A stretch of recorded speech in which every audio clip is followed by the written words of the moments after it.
Welcome to this week's edition of World Crisis Radio.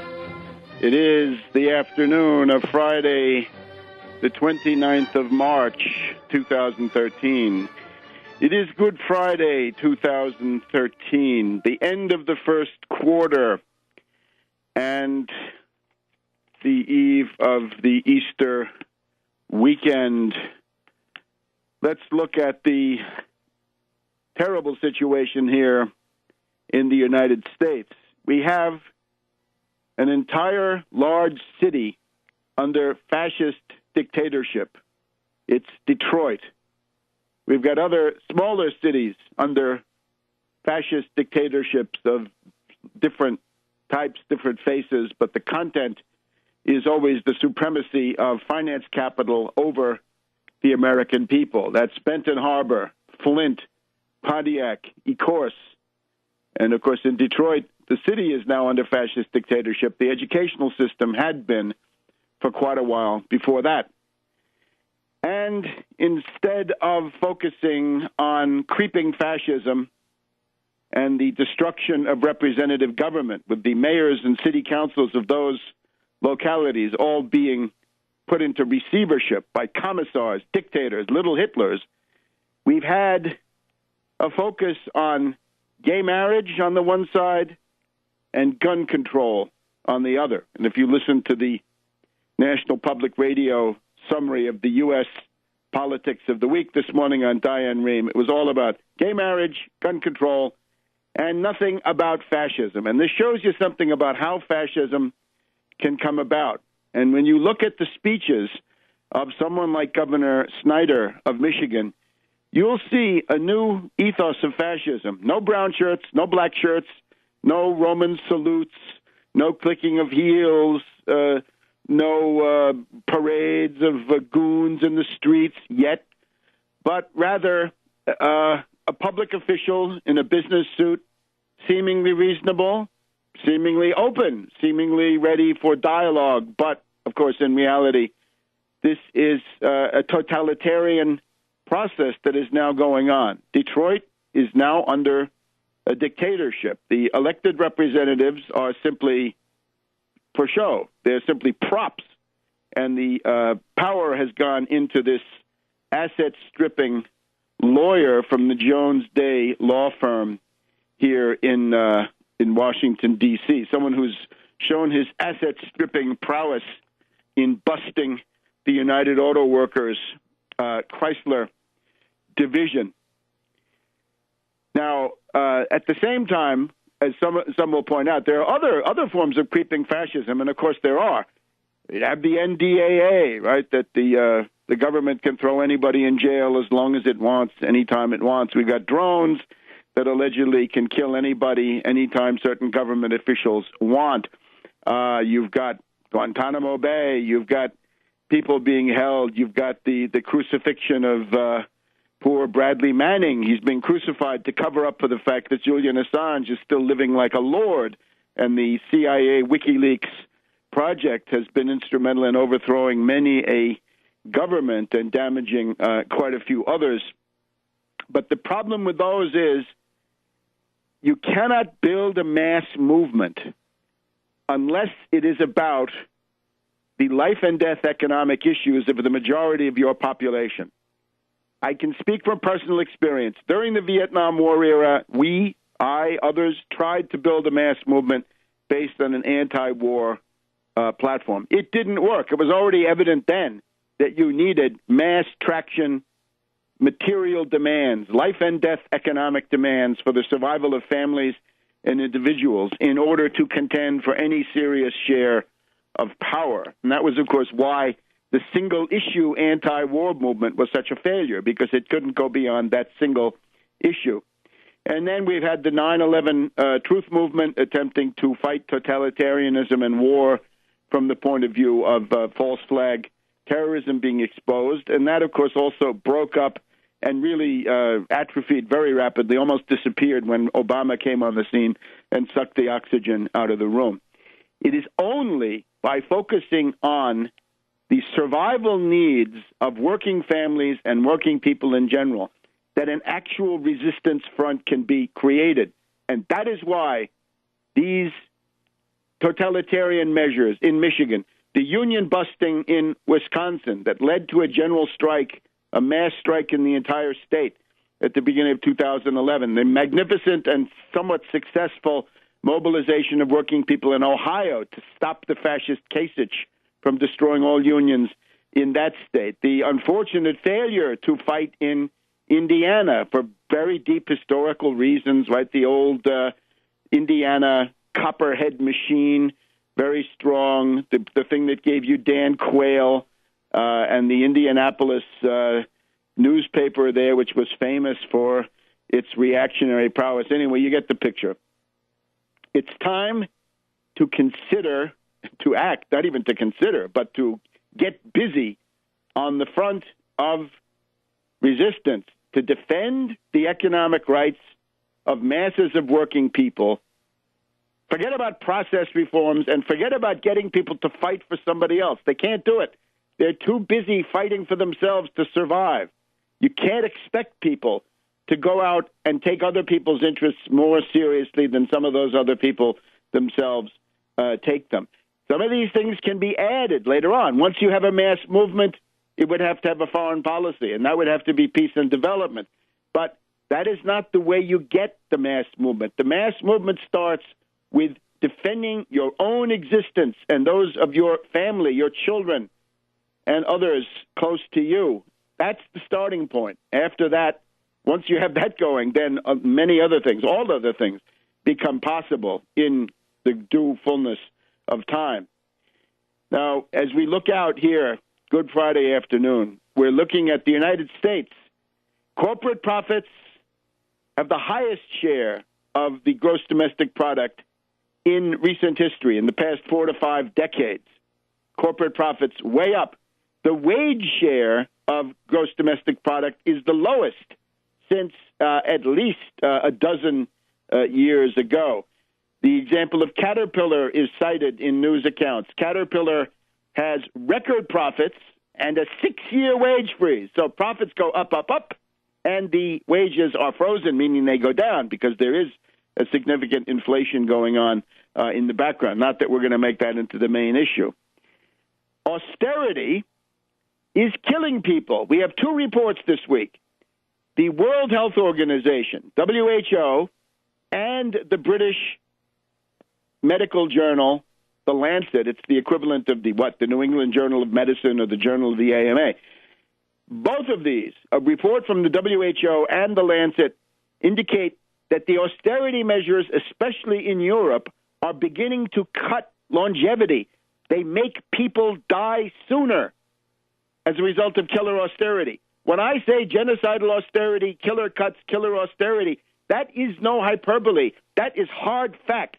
Austerity kills. And if you don't want to be on the receiving end of that, you have got to mobilize and fight. Now, we have had some early signal success.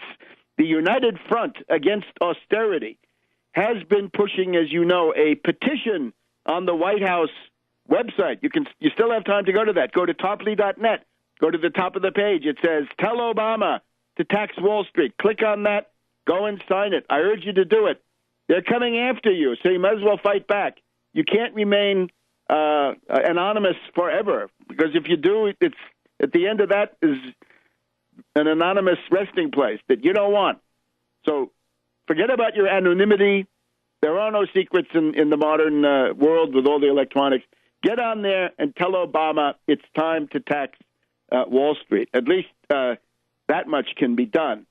And at the same time, we've also had 1 or 2 of our gallant and intrepid spokespersons getting on mass media. We've had one in particular getting on the C-SPAN Washington Journal one recent morning. And if you look at the website for the United Front Against Austerity, you can find some more about that there. And we're going to continue that. Take back the airwaves. So we're taking back the airwaves, and we will be back in... Welcome back to World Crisis Radio. It's our Good Friday program, the Good Friday spell here from Washington, D.C. on the 29th of March, 2013. And we're talking about the defense of the dignity of the human person against genocidal austerity and killer cuts. This is surely the area where all persons of goodwill can unite worldwide.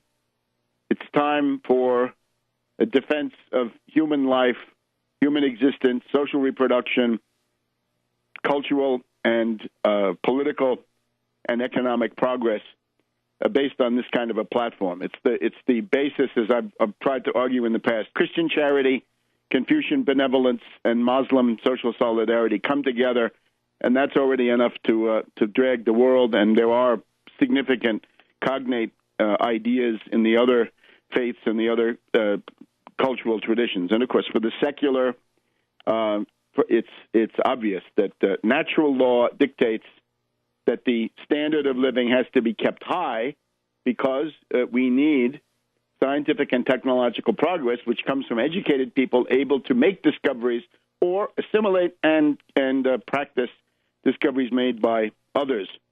So instead, we've got the wedge issues. We're having a festival of wedge issues. We've got a gaggle of fascists and reactionaries. We've got Rand Paul, little Rand, Senator Mike Lee, the son, the grandson, or the great-grandson of the Mountain Meadows Massacre. Senator Lee, who thinks the child labor laws are unconstitutional. He wants 12-year-olds working in mines, chained to carts. That's his idea. He wants to compete with China on that basis. We've got Rubio, the senator from Gusanos. We've got Imhoff. I forgot that Rand Paul, of course, is the senator from Austria. And we've got a couple of others. Oh, let's not forget Ted Cruz, the facies hypocrita, the new Joe McCarthy in the United States Senate. They're all out there. They want to filibuster on guns. It's obvious that for the Republicans, the stress on guns is very welcome because their hysterical coalition had been held together by the pledge of no new taxes under any circumstances, and they had to more or less cave on that under the pressure really of reality more than Obama. But now they're able to regroup around another hysterical taboo, the idea that guns equal freedom. Well, I'm afraid guns don't equal freedom. And I'm afraid if you look, I was thinking about Michigan, right? If Michigan goes under fascist dictatorship, are we going to hear from the Michigan militia? So far, not. And maybe even the Michigan militia is going to be on the side of the fascist governor as he shuts down. He's got basically the majority of the black population of Michigan, which is a significant part of the black population of the United States. This is now under dictatorship. So some civil rights law is being violated here. Hey, Holder. Hey, Obama. Hey, 14th Amendment. You've got to provide a Republican form of government for Michigan. And if much of the state is under austerity dictatorship, then forget it. The answer to that is debt moratorium, debt freeze for every one of those cities, and then revenue sharing, aid from Washington to reflate them and refloat them using money garnered through the Wall Street sales tax. We hope to hear from Reverend Pinckney from Benton Harbor later in the show. On Thursday morning, yesterday, the 28th of March, there was a motorcade action on the interstates, I-94 near Benton Harbor, the interstates around Detroit, and similarly Pontiac, Flint, Ecorse, and others. Motorcades that were traveling, let's say, at or slightly below the speed limit to slow down the usually frantic pace on those highways, as all those hourly workers are careening around the interstates of Detroit. So we've also got, of course, the gay marriage being discussed. Let me just deal with gay marriage briefly. Gay marriage is an open and shut case, and it should be long gone. In terms of the California case, the 14th Amendment says no state shall deprive anybody of the equal protection of the laws. California, with this referendum, Proposition 8, is trying to deprive a class of people of the equal protection of the laws. No. And I don't care what the people say. You can't put basic rights up for a referendum. That's one of the cardinal principles of the U.S. Constitution. Certain rights are guaranteed, and they go beyond momentary majorities. So you've got to assert the Constitution, equal protection of the laws. So California, sorry, your referendum has no value. And, of course, the DOMA, the Defense of Marriage Act, same story. You're trying to deprive people of the equal protection of the laws, so no way. So the point with this is to get it done and get it out of the way, because as long as this is with us, it will be used by reactionaries as a wedge issue, as it is being used now. The Republicans have successfully regrouped around gun control and anti-gay marriage. Remember that in 2004, the re-election of Mad Dog Bush the Younger by Karl Rove was mainly done by getting the turnout up through referenda to outlaw gay marriage, and that was done. And with that, then we had another 4 years of the Iraq War, and of course we had the build-up to the financial crash of 2007, 2008. Now, if you put all this together, the Republicans have retaken the initiative in Washington. It is unbelievable. The Republicans now have the initiative. Obama is essentially dead in the water. He has no proposals. Now, it's his own fault for many reasons, recently and going back. Recently, Obama had the inaugural address, his second inaugural. He then had the State of the Union address. He needed to put forward an attractive, ambitious, robust, hard-hitting program of job creation, infrastructure building. He needed the things that we're recommending: the Wall Street sales tax to stabilize the federal budget and force the Fed to open a multi-trillion-dollar credit stimulus infrastructure window to buy bonds from the states and the authorities that would then get the building process going. That would give you a recovery. And if you kept it going, you have to provide continuous Federal Reserve credit, because the zombie banks, of course, the too-big-to-fail money center boys, they can't do it. So Obama blew it. He's got no recovery program. He's got no jobs program. He's got nothing. And instead, you can see what Obama's trying to do. He's trying to play his own side of the cultural wedge issues. Here we have the Washington Examiner, which is going out of existence here, but they still have an editorial. Culture war is all Obama has left. Very interesting. They quote Howard Dean, Vermont Governor Howard Dean, campaigning for president, 2004. He said, "I am tired of fighting elections on guns, God, and gays. We're going to fight this election on our turf, which is going to be jobs, education, and health care." Yes, obviously, if you're a real Democrat, you want to get the discussion to be jobs, education, health care. That's the argument you win. The guns, God, and gays, Obama seems to think he can win it because of the demographic shift, but you're still left with a split, and it's not working. So Obama is attempting to keep himself upright using the wedge issues, and the Republicans are cleaning his clock. They have seized the initiative, and Boner is gloating. We'll get to that in just a minute. Welcome back to World Crisis Radio. This is Webster Tarpley here in Washington, D.C. Good Friday afternoon. The Republicans have seized the offensive. They've got the initiative right now. Obama is on the defensive. He is dead in the water. He's going nowhere. He's got no recovery program, no jobs program, no nothing. He's drifting and attempting to score minor points on gun control and gay marriage. He's got MSNBC geared up, but it's not working. Obama cannot thrive on wedge issues. The entire logic of the New Deal coalition, which he was supposed to revive, is the public interest. 80% of the population want their New Deal rights, and they want an economic recovery. And Obama, as we'll see, is going in the opposite direction. So Howard Dean said, look, we need jobs, education, and health care. Of course, he had no answers to those things, but you get the idea.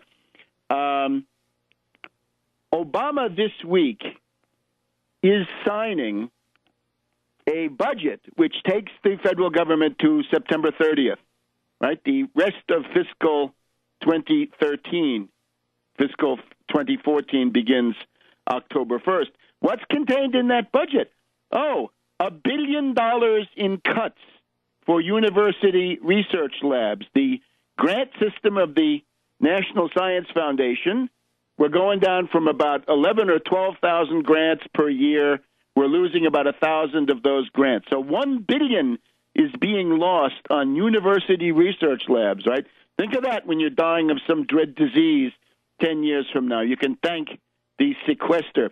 Obama, in his State of the Union, said he wanted to enhance early childhood education. He wanted every 4-year-old to have access to a good preschool. That would probably cost the U.S. about $10 billion. That would be an investment that would pay itself 100 times, 1,000 times in the next couple of generations. What did Obama just sign? The Head Start is being cut $400 million as a result of sequester. That means tens of thousands of poor children are being kicked out. Remember, the official calculation is the sequester is costing us 750,000 jobs and 0.6% on the GDP. And you can probably double both of those because of the multiplier that does act in these cases. So Obama had nothing left to do but to sign a budget resolution to the end of the fiscal year that incorporates all of the sequester. Now, the Obama White House, of course, thought the Republicans would cave on sequester. They would turn it off, at least in part. They would roll it back in part because he thought that the Republicans were obsessed with saving Pentagon spending, which takes a big hit. But no, now we're told Obama is preparing a budget, and this is coming now on April 10th. Obama's budget, it's, as the Republicans will undoubtedly tell us, it's 2 months late, always petty anti-process questions, but that's not the problem. Obama will cut entitlements April 10th. The Washington Post wonk book predicts that there are going to be cuts to entitlements, limitations on entitlement growth in the budget that Obama presents. And we'll talk about some other budgets here in just a minute. Now, naturally, where did the sequester come from? The sequester came from Obama's cowardice, his refusal to respect the Constitution. The 14th Amendment says the public debt of the United States incurred under law shall not be questioned. It is sacrosanct. Default is illegal. Debt limits are unconstitutional. You've got to pay. Once you've incurred those bond obligations and you've got deadlines on those bonds, you've got to pay. Obama refused to honor the Constitution. So we got, therefore, the Satan sandwich. The Satan sandwich led then to the 12 tyrants. The failure of the 12 tyrants to agree on genocidal cuts led then to the sequester. So it all goes back to Obama's refusal to fight and use the Constitution to beat the Republicans over the head. And the Supreme Court be damned, as Lincoln at one point said about the Confederate traitor Roger Taney, who stayed as Chief Justice of the Supreme Court through just about all of the Civil War. You made your decision, now you can go carry it out, right? I've got these armies, what are you going to do? And if he wanted to arrest a Union officer, Lincoln would put him into a fort, and they wouldn't let the bailiff from Taney's kangaroo court get in. So that's the kind of spirit we would need now. That would be electrifying for the American people. So thanks to Obama's cowardice, his refusal to honor the Constitution, we had the Satan sandwich and the 12 tyrants and now the sequester. So we need the 14th Amendment. Obama ducked the issue. And in a specific sense, the Washington Post here on Monday, March 25th, signing cuts, Obama lets priorities slip.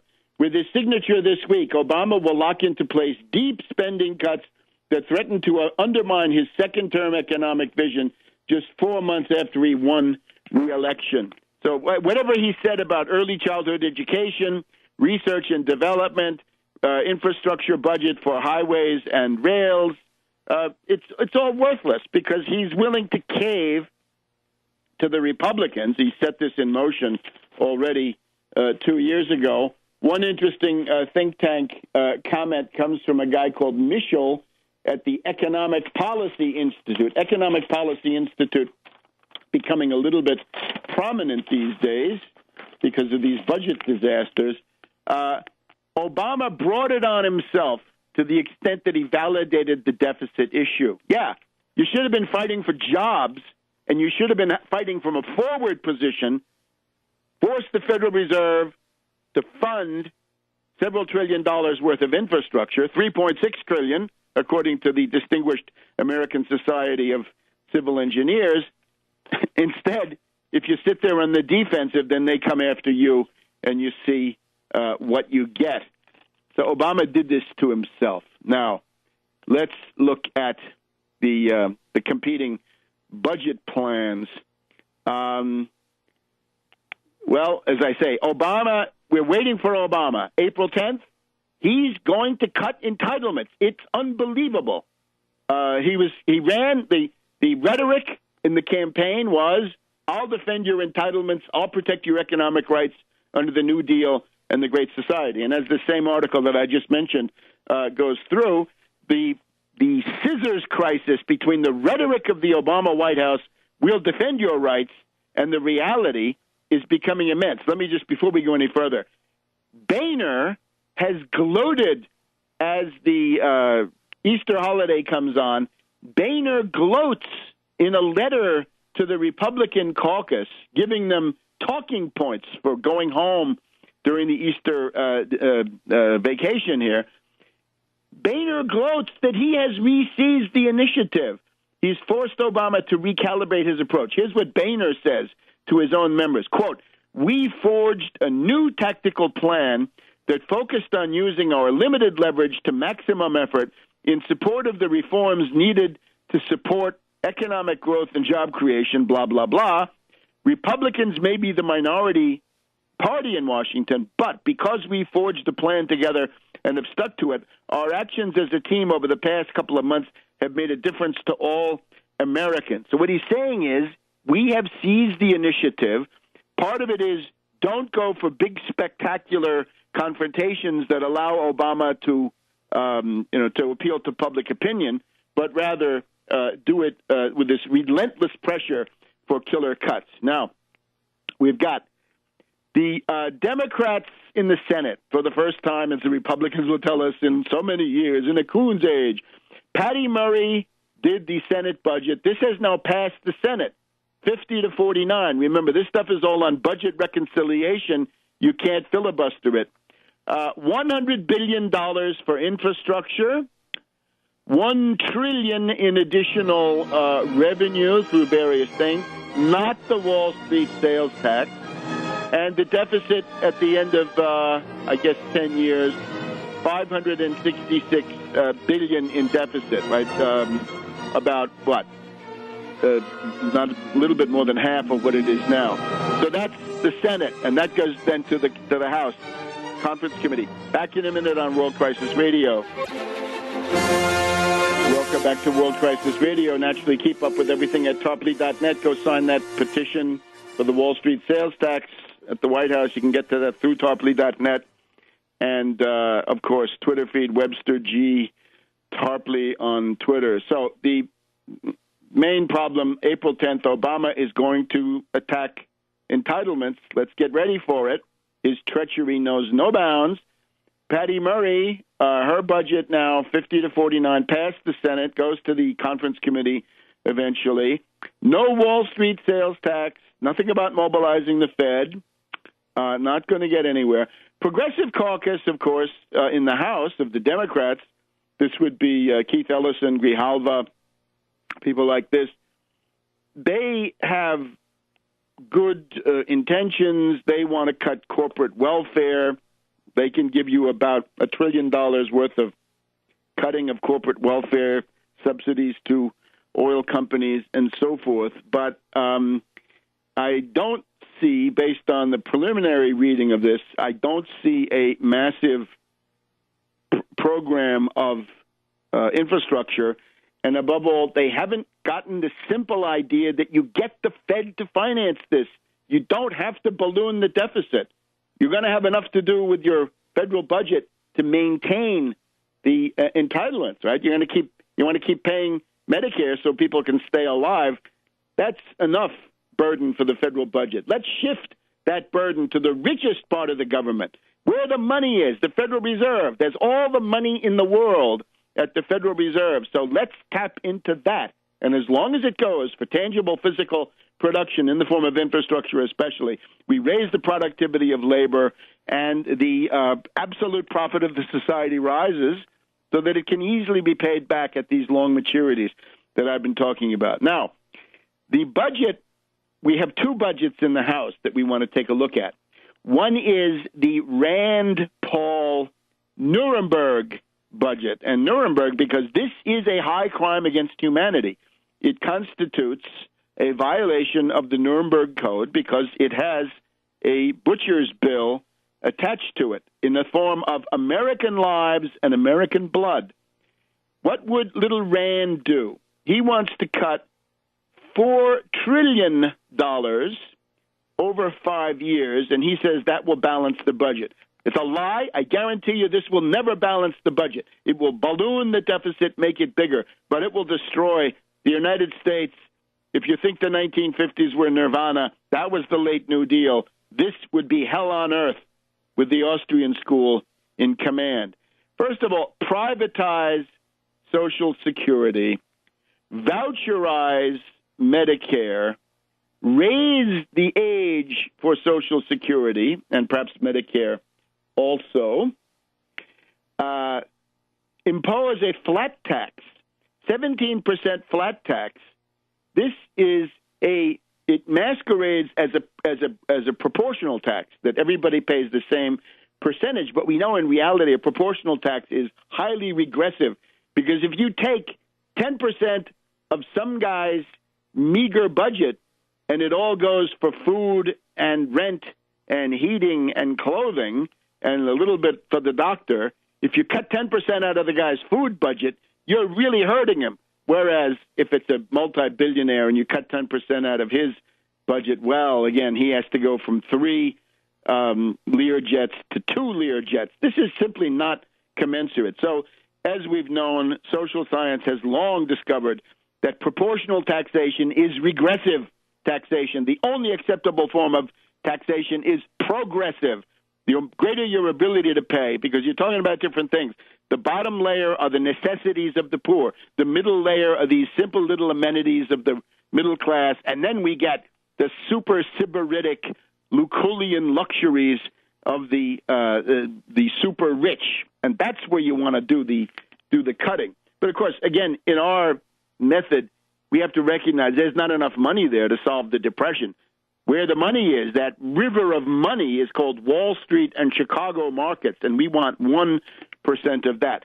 But little Rand wants to abolish the Department of Education, abolish the Department of Energy, abolish the Department of Commerce. He may have another one that he wants to get rid of. So if you destroy the Department of Education, no more Pell Grants. Poor kids, black kids, Hispanic, Appalachian poor, can't go to college with a Pell Grant, and they're meager enough. The Stafford loan system, gone, right? You can't get a interest rate subsidized loan. And remember, that was Ron Paul's thank you, was to raise, he voted to raise the interest rate, to double the interest rate on the poor college suckers and dupes who had supported him. So in addition to that, obviously, little Rand wants to cut Medicaid. That means cut this rock-bottom plan to keep body and soul together for the working poor and others and the unemployed and the destitute in the states, and to block grant food stamps. Now, that means you give a certain amount of money to somebody like Walker or Kasich or Snyder or Mitch Daniels, and then you let those brutal, cruel reactionaries decide how they want to spend that. Maybe they want to spend it on something else, and they can. S-chip would be brutally cut, right? That's the one bright spot that some kids have been able to get health insurance based on state child health insurance program, but no more under little Rand. He also wants to cut all foreign aid. Now, I stress again, the United States provides 1/2 of all emergency food aid in the world. There are lots of people in the world, 50,000 a day, who are dying of starvation, malnutrition, and similar things. If you take away 1/2 of the emergency food aid, what is the result? Well, it's got to be higher death rates and massively higher death rates in the third world. So we've got domestic genocide here, and we've got international genocide. And that's Rand Paul.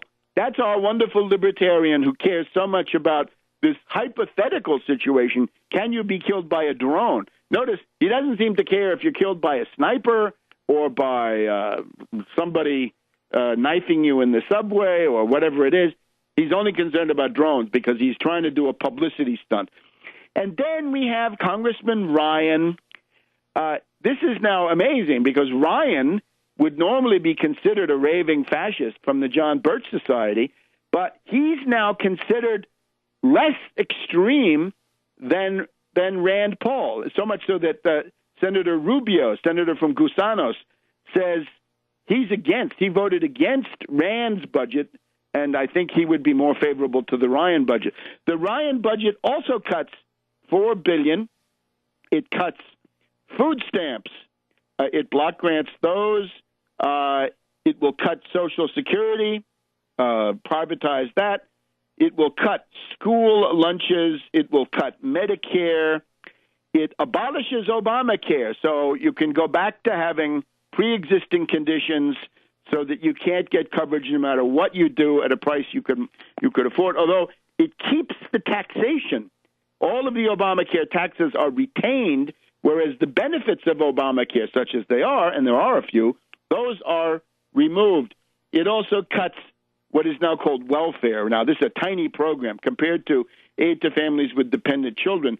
This is now temporary assistance to needy families, TAMF. It's a very small program. It has grown somewhat because of the Depression. He would cut that. This is a cruel and stupid budget, similar to Rand Paul, not quite as extreme as Rand Paul. The estimate from the Economic Policy Institute on Ryan is that would destroy 2 million jobs. So you get the picture. This is now the panorama. This is absolutely horrendous. And there is nobody speaking for the American people in this sense. The Progressive Caucus and the Patty Murray people in the Senate will tell Obama, we oppose what you want to do in terms of gouging and chiseling Medicare, Medicaid, Social Security, the economic rights of the people. But they won't fight Obama because once Obama turns on his dazzling smile, they will sacrifice the American people for Obama's pretty face and for his place in the history book. So that's where we stand right now as we wait for Obama to come out attacking your economic rights and stripping you and flaying you alive. We'll be back in a minute with the second hour. Welcome back to our second hour here on World Crisis Radio. Good Friday afternoon, the 29th of March, 2013. The solution to the U.S. domestic issue, two prongs, the 1% Wall Street sales tax to stabilize the federal budget, maintain entitlement spending in order to preserve the lives and the abilities of our workforce. That is the main issue. That's the public interest, in addition to the obvious humanitarian and moral imperative of keeping people alive. And then the actual recovery must be financed by the Federal Reserve. It's so simple. What is the problem here? You Keynesians, why don't you get it? You force Bernanke to open a window at the Fed, $3.6 trillion, as the American Society of Civil Engineers has pointed out. We need $3.6 trillion right up front and get all of those projects going. And it should include, despite what Krugman says, high-profile infrastructure project that will change people's lives. Build the transcontinental maglev fast rail. Build that tunnel under the Hudson River so the commute gets easier. If you can save 15 or 20 minutes a day on your commute, that means something to people. They can get an idea that progress is still possible, and progress is possible. It's always available. All you need is the political will to get it. It's not linear. It's not automatic. None of those things, but it's there, and you have to dare to struggle and dare to win. Now, let's look at the other aspect, the international financial crisis. Now, the Cyprus crisis has been momentarily, dealt with, I guess, by the Troika, the European Union, Barroso and the commissioners, the Eurogarics and Eurocrats, along with Draghi of the European Central Bank and Madame Lagarde, otherwise known as Madame Lagarce, of the International Monetary Fund. And they have now put their hands into the bank accounts in Cyprus of those over 130 thousand dollars, that is to say 100,000 euros and up. You will have to be gouged by something going up to, I believe, 40%. Now, on the one hand, think of the obvious alternative, the policy alternative that we support here is a debt moratorium and a debt freeze that would allow Cyprus to say we're going to have to suspend payment on all external financial debt. And at the same time, I'm sorry about Russia and the Russian oligarchs and the Russian international companies. You're going to have to put those banks through triage. You're going to have, since you've had a bank holiday, and they did, you're going to have to triage them. And if they're not sound, if they're not solvent, if they've gone into derivatives too much, which is what it usually means, then they've got to be shut down. Chapter 11, bankruptcy liquidation. Obviously, one way to proceed is to immediately cancel, delete, disqualify all derivatives. They're the last thing that gets paid, and you make sure that they are never getting paid. And that, unfortunately, will cause losses. But on the other hand, a country, if it's the banking system is 8 times the size of the GDP, that is Cyprus. This is obviously a somewhat speculative investment. So if you weren't in a guaranteed account, then unfortunately, there is no alternative. I don't see who's going to make that good. The interesting thing is capital controls. Now, capital controls have now come back, right? The genie is out of the bottle as far as capital controls are concerned. If you look at Tarpley.net and go back to the fall of 2009, you will see that I called for Iceland to impose capital controls back then as a way to save the Icelandic crown. Now, that would have been highly effective. This is an essay. You can see it. It's called Only a Debt Moratorium Can Save Iceland, September 24th, 2009. And let's just give you the exact quote so you can see that this is indeed my policy. As an additional safeguard against the transformation of Icelandic internal loans into hot money flight capital for a new currency carry trade, capital controls and exchange controls must be maintained and strictly enforced. So that, I think, is an important thing. Now, unfortunately, in the case of Cyprus, it may not be effective. It may be too late, maybe not. But the interesting thing is that the tool, the inherently useful tool of capital control, this is now available. For example, if you go back to Malaysia during the Asian contagion, they had capital controls, and those helped them to recover faster than the other countries. Some people are now saying, oh, the capital controls violate the free trade neoliberal basis of the European Union. Good. It's time to junk and jettison that European garbage of neoliberalism, get rid of that, and go back to the social democratic trade unionism and Catholic social doctrine that was the original basis of the European Union. So, Cyprus had a banking system that was 8 times the gross domestic product. Luxembourg has a banking system which is 20 times the gross domestic product. Malta, another island in the Mediterranean, is similar to Cyprus. It has a banking system which is 8 times the gross domestic product. This is now the twilight of offshore capital. I wonder what's going to happen in the Cayman Islands soon, even though that's denominated in dollars and pounds. So this is now Cyprus. The other one that is in danger of going into crisis is Slovenia. So Luxembourg, Malta, Slovenia thought to be next. After attacking the pigs, as Jimmy Allen of Goldman Sachs called them, Portugal, Ireland, Italy, Greece, Spain, we've now got a second round of victims being attacked by ratings agencies and credit default swaps. This is a wolf pack of hedge fund hyenas and zombie bankers from Wall Street and the City of London. And the European Union would have to defend itself. Again, get the Euro Tobin up to 1% immediately. Outlaw credit default swaps permanently. Outlaw other kinds of derivatives. And begin to use other important tools. Now, in the middle of this, we're getting the line that Merkel is the new Hitler. Well, Merkel is not yet the new Hitler. Merkel is the new Brüning.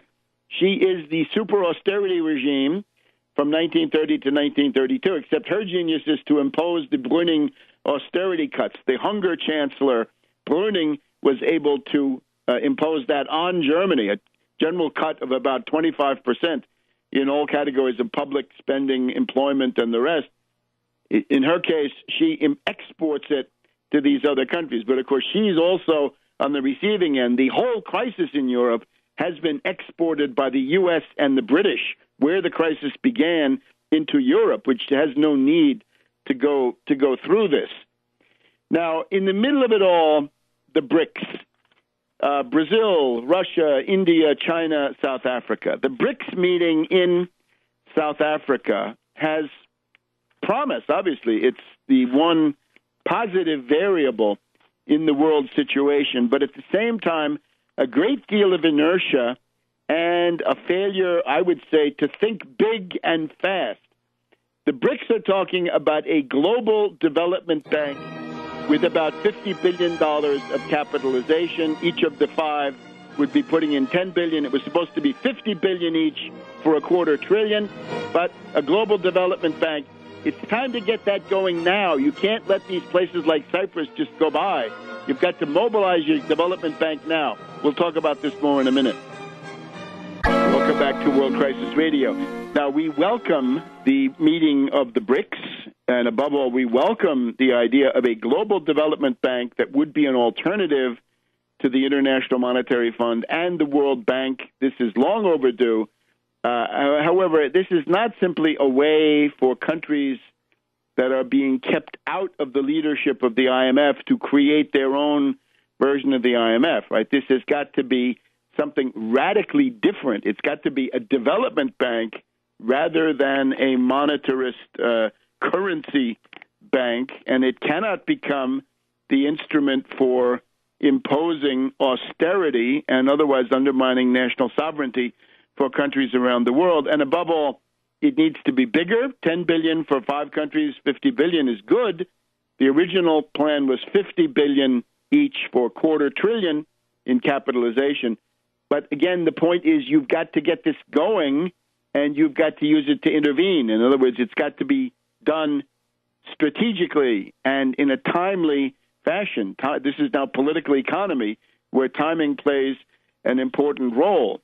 So again, thanks to the BRICS for creating this, the division seems to be China is assigned the primacy in Africa, and Russia looks after the Middle East. This is fine. It's important to have an alternative to the U.S., the British, the French, and the other Western imperialists. The Chinese labor practices need to be radically upgraded. The hard bargaining needs to be softened by a certain humanitarian concern and just political smarts, not to drive too hard of a bargain, because you drive people back to the Anglo-Americans at that point. So this is all fine, but we needed that to intervene in the current Cyprus crisis, and so far we don't see it. And if the Russians take a hit, on these Cyprus bank loans, I would have to say it might have been better than to become more active. Another possible blow-up, in addition to these smaller countries, Cyprus has blown.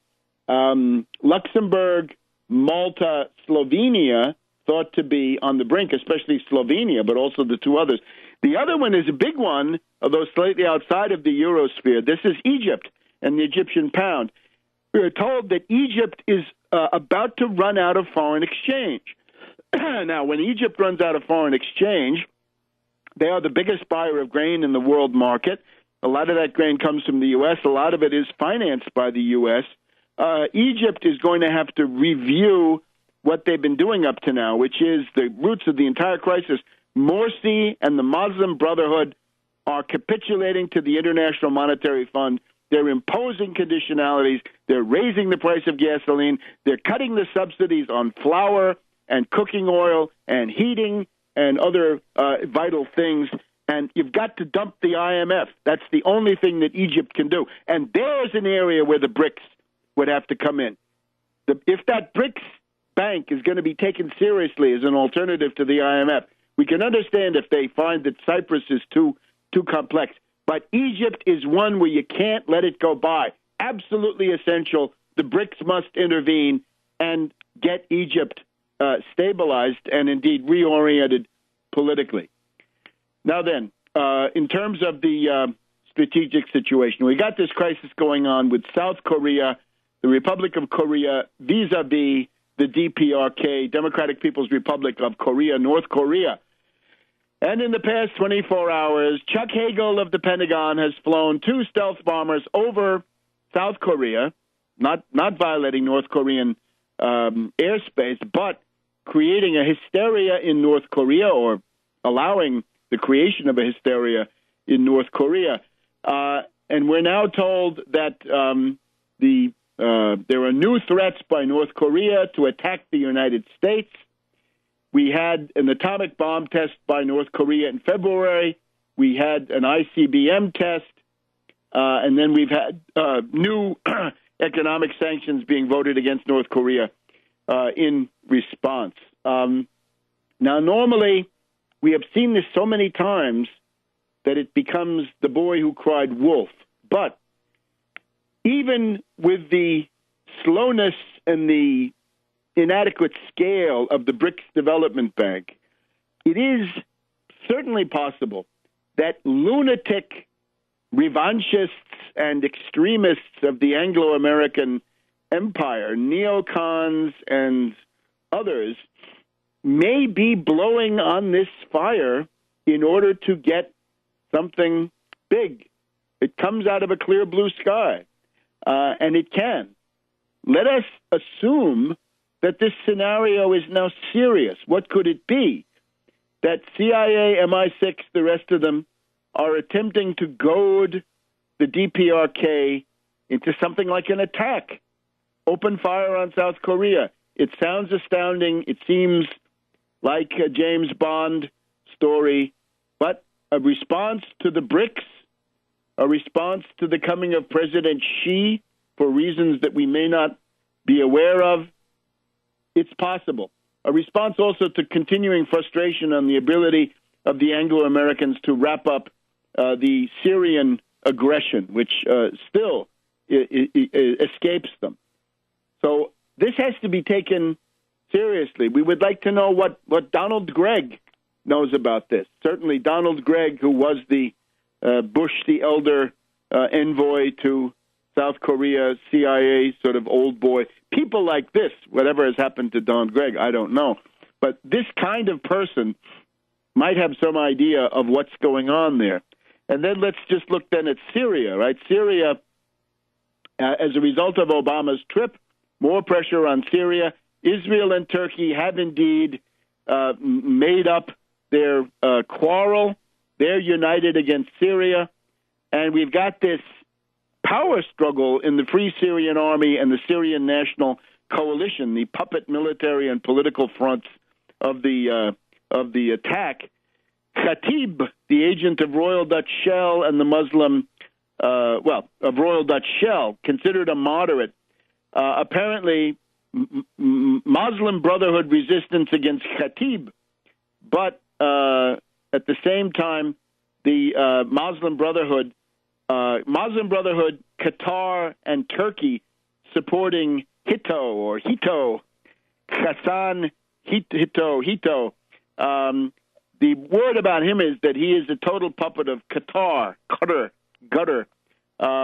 They're there for him.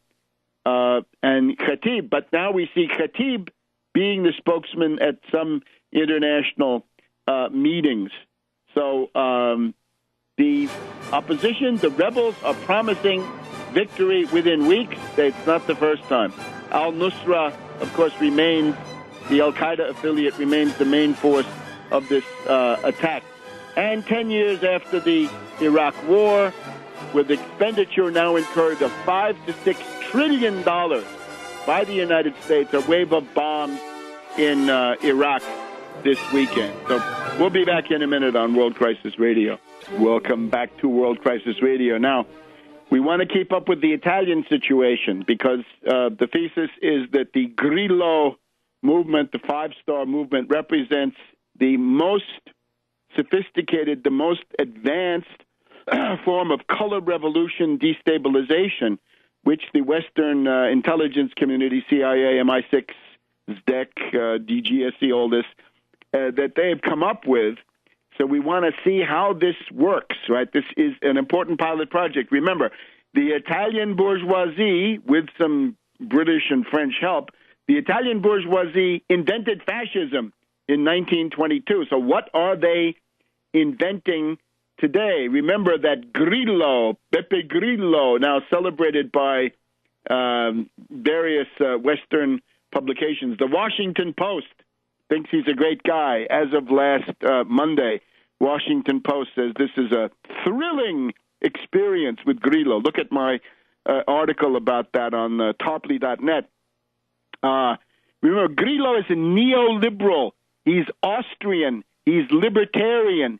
He's right-wing, reactionary, fascist, proto-fascist, neo-fascist, whatever you want. He wants no unions, cut pensions, don't allow the children of immigrants to have automatic citizenship, no anchor babies. So this past week, there have been the consultations by the various party leaders, the three main coalitions, of course, Grillo, Berlusconi, and Bersani for the Social Democrats, the old PCI. They now go to the Anglo-American asset Napolitano to form a government. And Bersani so far has not been able to form a government. It's not clear to me why Monti and his group, about 8% of the votes, don't join him. That would give you a government, right? And, of course, the goal of the Social Democrats was to support Monti's austerity regime. So I don't see why this doesn't happen. But now we've got Grillo is the same now as Hitler in the summer of 1932. July 1932, Hitler got 37% of the vote. He went to von Hindenburg and said, I refuse to support any government except the one that I'm in, that I lead. I want total power. Hindenburg said no, and instead you got the von Papen government, which was government by the threat of coup d'etat. It was a minority government. It was in the air. It has no majority in the parliament, but it's kept there because it's approved by President von Hindenburg. That's where we're headed for Italy. The so-called Präsidialregierung, that's what von Papen was under Hindenburg, a presidential government. In other words, the prime minister, the premier, the president of the Council of Ministers is going to be handpicked by Napolitano and imposed by Napolitano. And it's going to be interesting to see who that is, but it's going to be austerity. It's going to be the continuation of the Monti austerity plan. Remember, Grillo is now saying you don't need a government, that Italy can be like Belgium and have no government. The problem is if you have no government, you're leaving in place all of the Monti killer austerity measures, which are the real root of the crisis. And when the Grillinacci, the nasty little Grillini, the plague of locusts, because that's what they are, grasshoppers, crickets, locusts, that's a Grillo. They come in, they say, oh, let's have the abolition of the provinces, let's cut the number of members of parliament, let's cut their salaries, let's cut their perks, let's cut their expense accounts. It's all chicken feed. It amounts to absolutely nothing, all symbolic, nothing real, doesn't touch the banks, doesn't touch the European Central Bank, has no perspective of getting anywhere. Grillo is also reported to say the one government that he would support would be Napolitano. When Napolitano's term at the president of the Republic in the Quirinal Palace runs out, let him come down the Quirinal Hill and go to Palazzo Chigi and become the prime minister. And Grillo says he would support that. That would be an IMF technocratic regime with slightly different personalities. Grillo is now praising the Taoist Lao Tzu.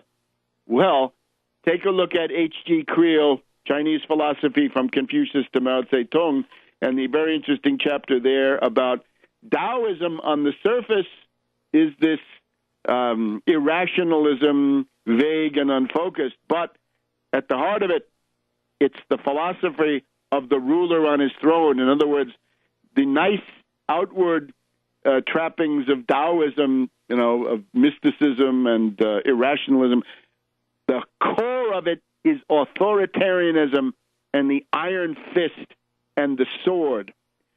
So this is where we have it, right? We're following these consultations are going on, right? The country is adrift. It's being downgraded. The spread is now at about 356 basis points, 3.56% more on the Italian bonds than the German bonds, and so forth.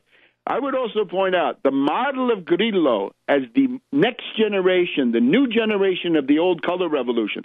The old color revolution done by Otpor, very mechanistic, very much cookie cutter. You've always got the same stuff. A color, a slogan, a demagogue, a fake exit poll. These ingredients mechanistically applied. In the case of Grillo, it's got to be something that's more rooted in the country, more demagogic. Casaleggio, of course, plays a big role. We've got an interview this week with Enrico Sassoon talking about the relation of Casaleggio and Grillo. Casaleggio, obviously a Freemason, showing Freemasonic Eye of Horus symbolism in his films. But in the other countries, let's take a look at the United States. Dr. Benjamin Carson, is he the new Grillo? Is he the new Grillo? He's a reactionary. He's a holy roller.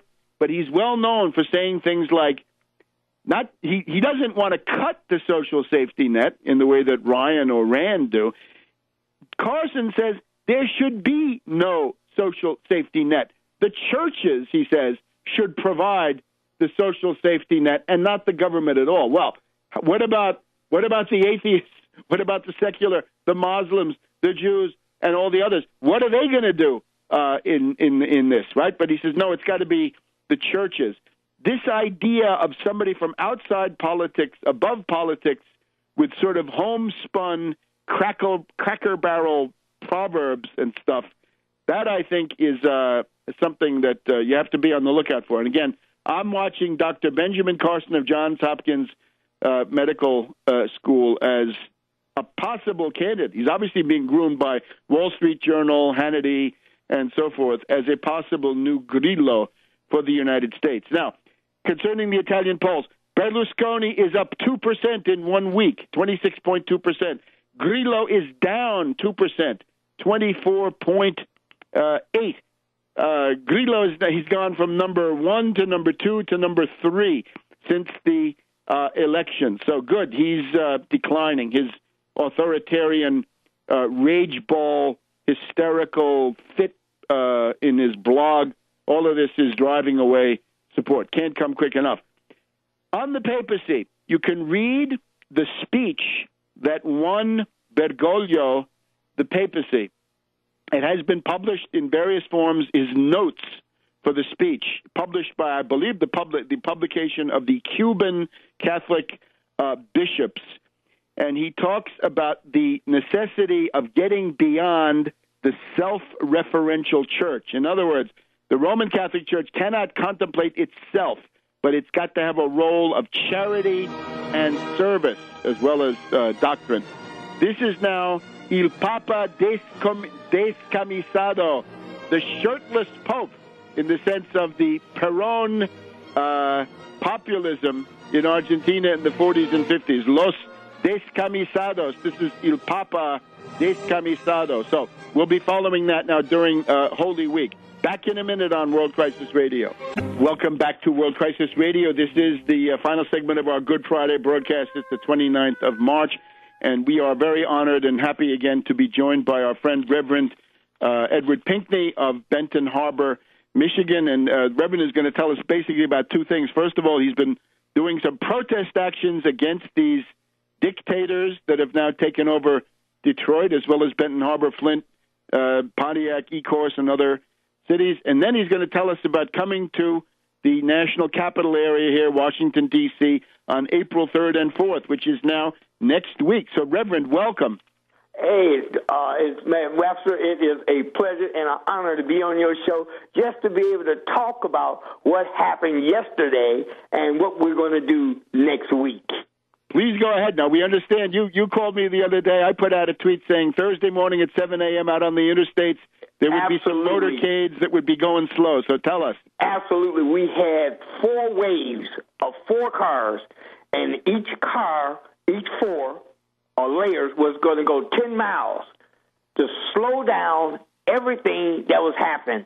Well, it was successful, but it wasn't as many cars as we would like. We plugged it up. And finally, here's the good news. They realized that it was a protest more than anything else, because the way we had it set up, we had everybody traveling 10 miles. At 10 miles, we wanted you to get off, because I didn't want anybody to get arrested. If anybody get arrested, it should be me. So this is what we did. We did it. It was so successful that people have been calling all week. Well, they started last night calling, and they've been calling this morning, want to know when we're going to do the next one. But here's the catcher now. I was told that the sheriff's department would like to speak with me.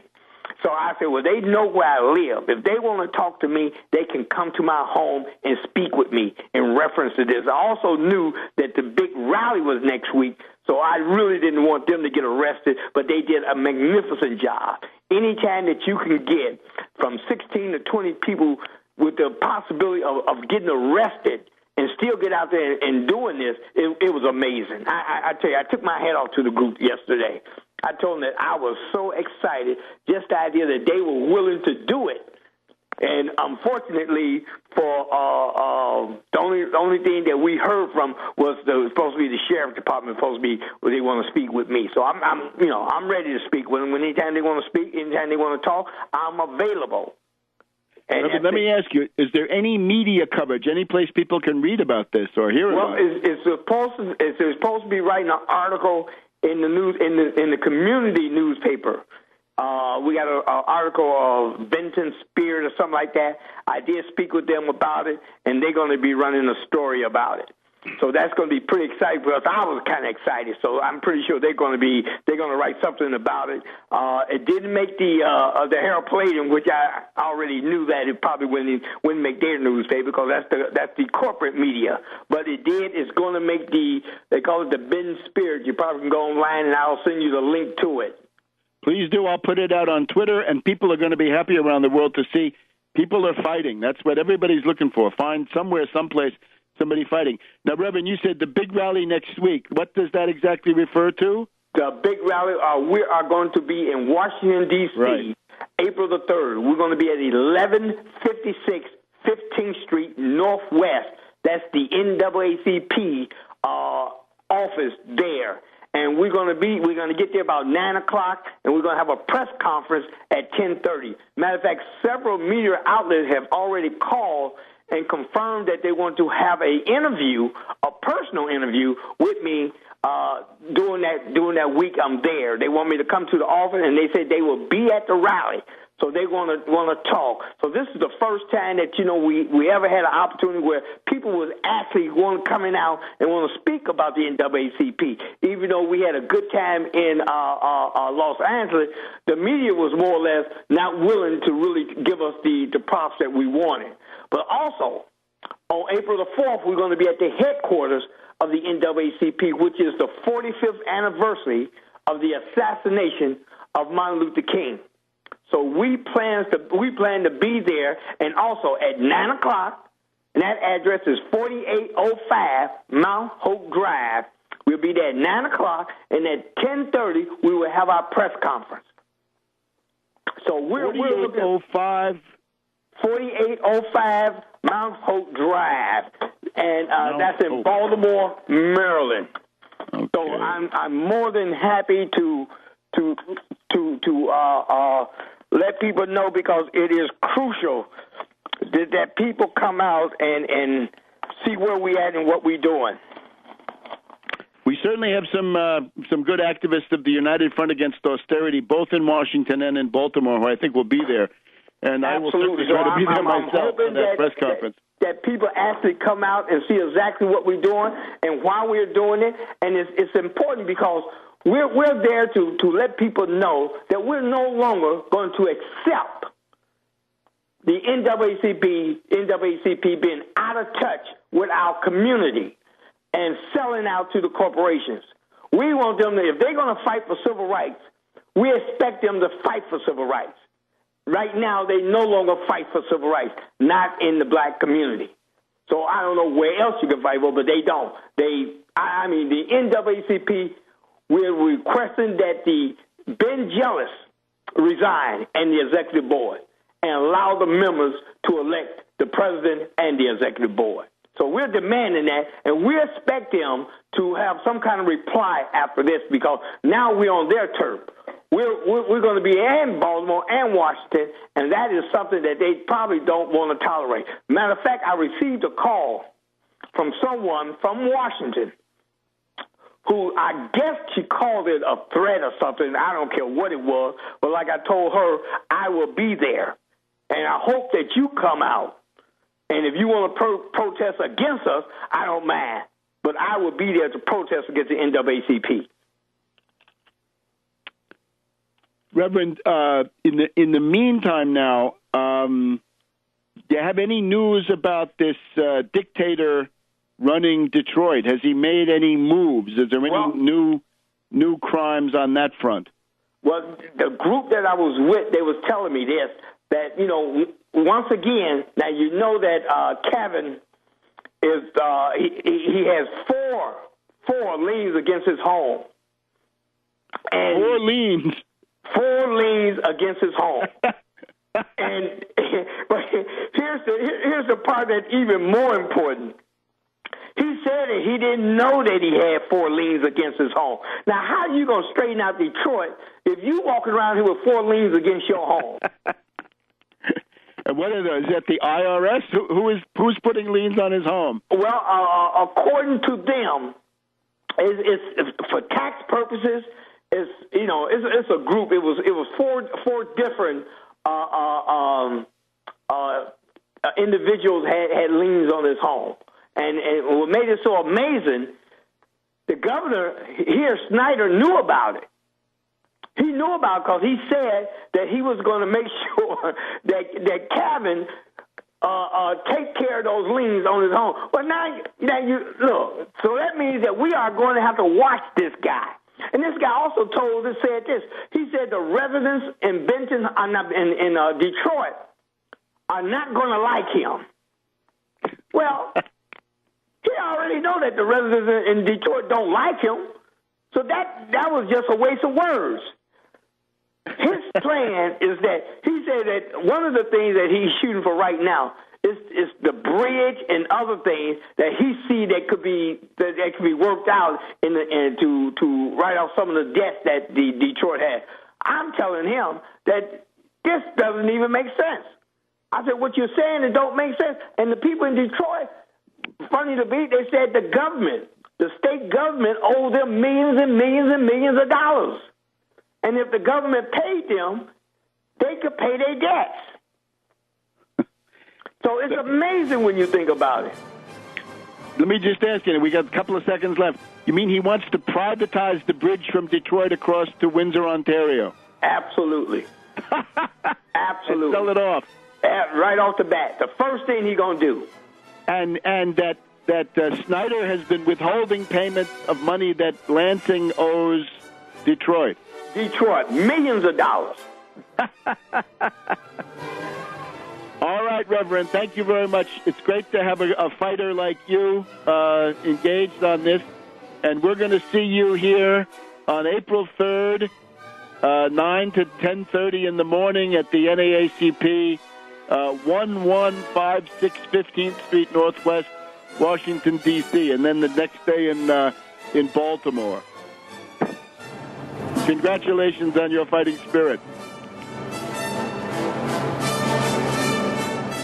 By focusing on the survival needs of working families and working people in general, that an actual resistance front can be created. And that is why these totalitarian measures in Michigan, the union busting in Wisconsin that led to a general strike, a mass strike in the entire state at the beginning of 2011, the magnificent and somewhat successful mobilization of working people in Ohio to stop the fascist Kasich from destroying all unions in that state, the unfortunate failure to fight in Indiana for very deep historical reasons, right? The old Indiana copperhead machine, very strong, the thing that gave you Dan Quayle and the Indianapolis newspaper there, which was famous for its reactionary prowess. Anyway, you get the picture. It's time to consider, to act, not even to consider, but to get busy on the front of resistance to defend the economic rights of masses of working people. Forget about process reforms and forget about getting people to fight for somebody else. They can't do it. They're too busy fighting for themselves to survive.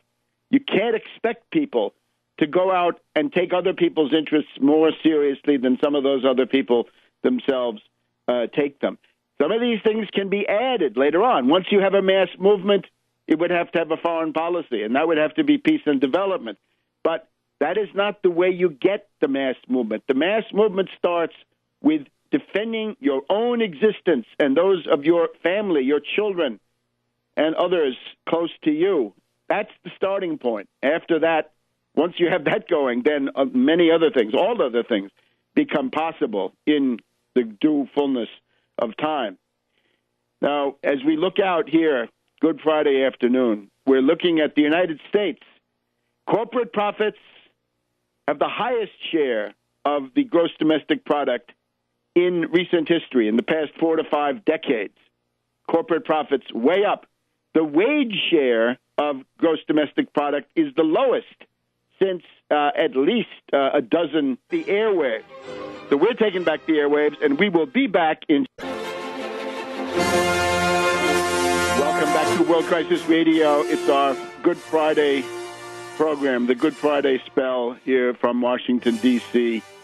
on the 29th of March, 2013. And we're talking about the defense of the dignity of the human person against genocidal austerity and killer cuts. This is surely the area where all persons of goodwill can unite worldwide.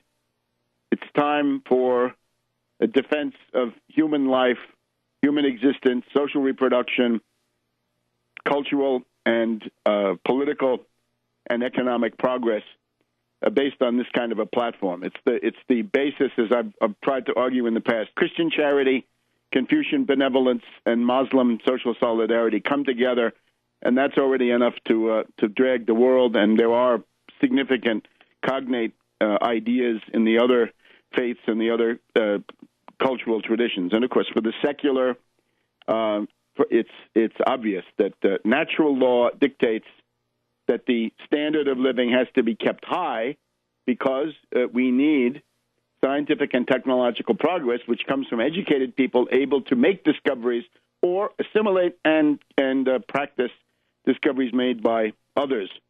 So instead, we've got the wedge issues. We're having a festival of wedge issues.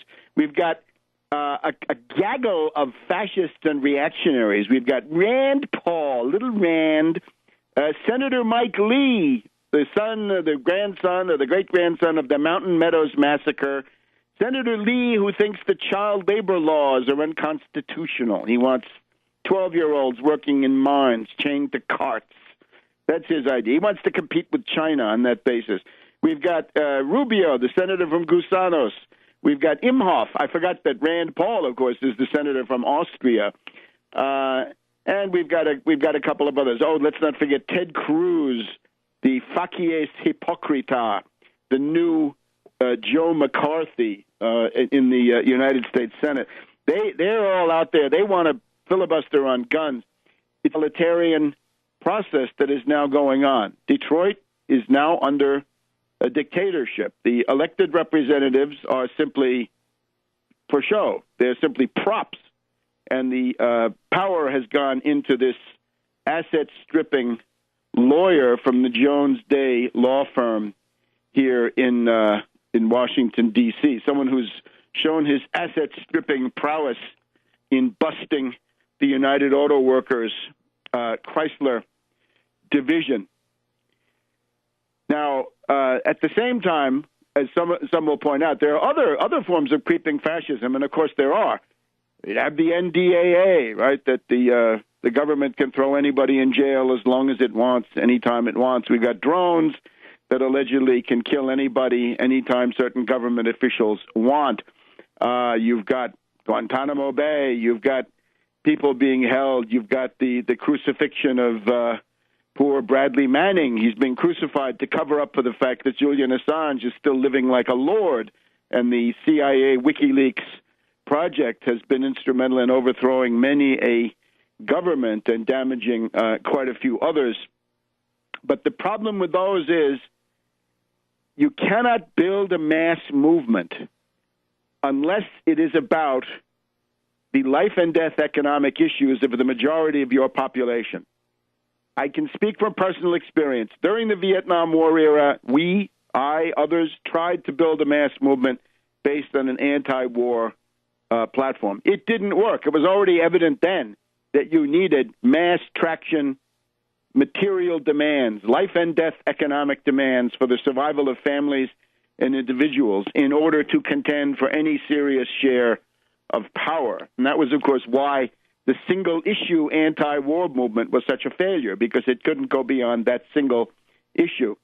And then we've had the 9/11 truth movement attempting to fight totalitarianism and war from the point of view of false flag terrorism being exposed. And that, of course, also broke up and really atrophied very rapidly, almost disappeared when Obama came on the scene and sucked the oxygen out of the room. It is only years ago. The example of Caterpillar is cited in news accounts. Caterpillar has record profits and a 6-year wage freeze. So profits go up, up, up, and the wages are frozen, meaning they go down because there is a significant inflation going on in the background. Not that we're going to make that into the main issue. Austerity is killing people. We have 2 reports this week. The World Health Organization, WHO, and the British medical journal, The Lancet. It's the equivalent of the New England Journal of Medicine or the Journal of the AMA. Both of these, a report from the WHO and The Lancet, indicate that the austerity measures, especially in Europe, are beginning to cut longevity. They make people die sooner as a result of killer austerity. When I say genocidal austerity, killer cuts, killer austerity, that is no hyperbole. That is hard fact. Austerity kills. And if you don't want to be on the receiving end of that, you have got to mobilize and fight. Now, we have had some early signal success. The United Front Against Austerity has been pushing, as you know, a petition on the White House website. You still have time to go to that. Go to Tarpley.net. Go to the top of the page. It says, "Tell Obama to tax Wall Street." Click on that. Go and sign it. I urge you to do it. They're coming after you, so you might as well fight back. You can't remain anonymous forever, because if you do, At the end of that is an anonymous resting place that you don't want. So forget about your anonymity. There are no secrets in the modern world with all the electronics. Get on there and tell Obama it's time to tax Wall Street. At least that much can be done. And at the same time, we've also had one or two of our gallant and intrepid spokespersons getting on mass media. We've had one in particular getting on the C-SPAN Washington Journal one recent morning. And if you look at the website for the United Front Against Austerity, you can find some more about that there. And we're going to continue that. Take back. Welcome to this week's edition of World Crisis Radio. It is the afternoon of Friday, the 29th of March, 2013. It is Good Friday, 2013, the end of the first quarter, and the eve of the Easter weekend. Let's look at the terrible situation here in the United States. We have an entire large city under fascist dictatorship. It's Detroit. We've got other smaller cities under fascist dictatorships of different types, different faces, but the content is always the supremacy of finance capital over the American people. That's Benton Harbor, Flint, Pontiac, Ecorse. And, of course, in Detroit, the city is now under fascist dictatorship. The educational system had been for quite a while before that. And instead of focusing on creeping fascism and the destruction of representative government, with the mayors and city councils of those localities all being put into receivership by commissars, dictators, little Hitlers, we've had a focus on gay marriage on the one side and gun control on the other. And if you listen to the National Public Radio summary of the U.S. politics of the week this morning on Diane Rehm, it was all about gay marriage, gun control, and nothing about fascism. And this shows you something about how fascism can come about. And when you look at the speeches of someone like Governor Snyder of Michigan, you'll see a new ethos of fascism. No brown shirts, no black shirts, no Roman salutes, no clicking of heels, no parades of goons in the streets yet, but rather a public official in a business suit, seemingly reasonable, seemingly open, seemingly ready for dialogue. But, of course, in reality, this is a totalitarian